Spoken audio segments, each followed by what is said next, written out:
Hello everyone, in this video I'll talk a bit about all the power hidden behind ClipStudio's vector layers.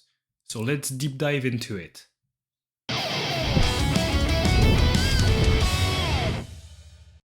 In ClipStudio Paint, dedicated vector layers are used when drawing in vector format. When a vector line is selected with the Object subtool in the Operation tool, boxes connected with a thin line are displayed at the center of the line. The line at the center of the drawn line is called a path, and an individual point on the path is called a control point. Elements such as a line's curvature can be adjusted by dragging and dropping a section of the line. Additionally, erasers that can erase lines up to an intersecting point can be used. When working on line art, the vector format can provide various advantages. However, there is a disadvantage in that the fill tool and the gradient tool cannot be used. Also colors cannot be mixed. To create a vector layer, you need to click the New Vector Layer button in the Layers palette to create a vector layer, or go into the Layer menu, select New Layer, Vector Layer from the Layer menu. You can identify vector layers with their icon on the layer. Lines can be controlled by using the Object subtool of the Operational tool. Select the Object subtool from the Operation tool. When you select a line drawn on a vector layer, the path, control points, and a bounding box are displayed. Using these, the line can be controlled. So, basic line operation means that objects can be scaled up or down by moving the corner handles of the bounding box. You can also rotate it or just push around the line.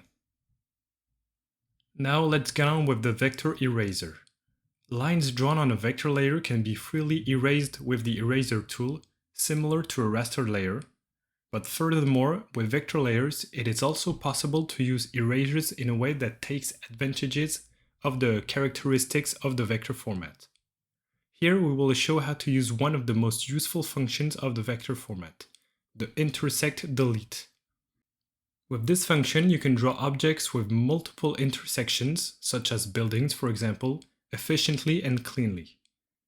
Draw something, such as a building, without stopping at an intersection, leaving an extended line. Select the Eraser tool, then Vector Eraser from the Subtool palette. Select Erase up to intersection, which is right here, from the Vector Erasers tool property palette. Touching any part of the intersecting lines with the eraser will erase the lines up to an intersection. There is also the function that lets you delete a whole line just by touching it, regardless of any intersections, which could be useful in order to clean out the drawing later on, for example.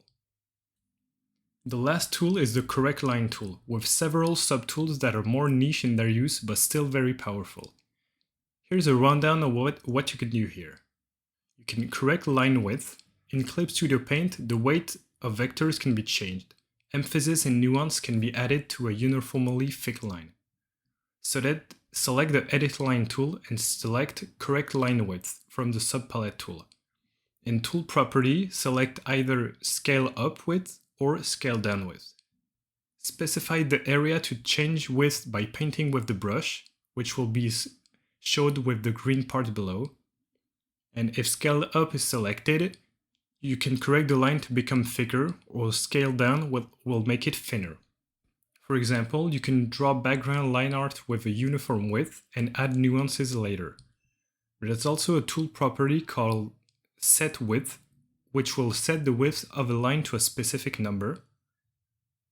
You can find a checkbox to enable these corrections to affect the whole line, rather than just the area you painted over. This, combined with the features above, can let you quickly change the line weight of your background, for example, to put more or less emphasis on different subjects. The Simplify Vector Line tool on the Subtool palette allows you to reduce the number of control points and simplify the line.